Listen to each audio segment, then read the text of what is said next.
اور سارا سری نگر جانتا ہے کہ اسن کا سب سے بڑا معاملہ کیا ہے، جس کے بارے میں یہاں پہ لوگوں نے آج بات کی، وہ گاربیج ڈمپنگ کا ہے۔ اسن میں آبادی کے بیچوں بیچ گاربیج ڈمپنگ کی جاتی ہے، اور اب بہت سالوں سے یہ ڈمپنگ اتنی ایکیومولیٹ ہو چکی ہے کہ وہ 100 میٹر سے بھی زیادہ وہ پہاڑ بن چکا ہے۔ اور یہ آپ پوری دنیا میں ایک ایسا ملک ہوگا جہاں پہ آبادی کے بیچوں بیچ گاربیج ڈمپنگ کی جاتی ہے، جو رائٹس کے خلاف ہے، جو ہیومن ڈگنیٹی کے خلاف ہے، جو ہیومن لائف کے ویلیوز کے خلاف ہے، جو قانون کے خلاف ہے، ہیومن رائٹس کے خلاف ہے۔ اچھا، یہ پہلا ایسا ملک ہوگا، یہ واحد ایسا ملک ہوگا جہاں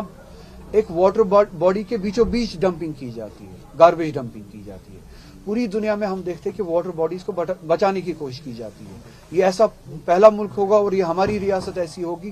جو اللہ تعالیٰ کی دی گئی واٹر باڈی کے بیچ میں ڈمپنگ کر کے تباہی کرتی ہے۔ یہ ایسی پہلی ریاست ہوگی، ایسا پہلا ملک ہوگا جو اسکمز جیسا ہاسپٹل،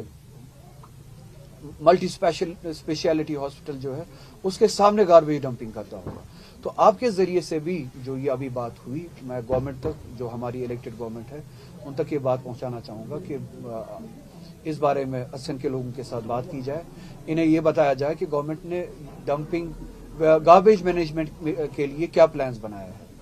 اور ڈمپنگ سائٹ کو یہاں سے ہٹانے کے لیے کیا پلان بنایا ہے، اور جہاں پہ بھی ان کو یہ سائٹ بدلنی ہے وہاں پہ مینجمنٹ کے لیے کیا پلان بنایا ہے، اور اس واٹر باڈی کو ریکور کرنے کے لیے کیا پلان بنایا ہے۔ تو میں خود بھی ایڈمنسٹریشن سے بات کروں گا، آپ کے ذریعے بھی الیکٹڈ گورنمنٹ سے یہ سوال پوچھنا چاہوں گا۔ میں کچھ عرصے تک ان کے جواب کا انتظار کروں گا، اس کے بعد اگر ان کے ساتھ ان کے حقوق کے لیے ان مشکلات سے نجات دلانے کے لیے مجھے اگر ان کے ساتھ بیٹھنا بھی پڑے، میں بیٹھنے کے لیے بھی تیار ہوں۔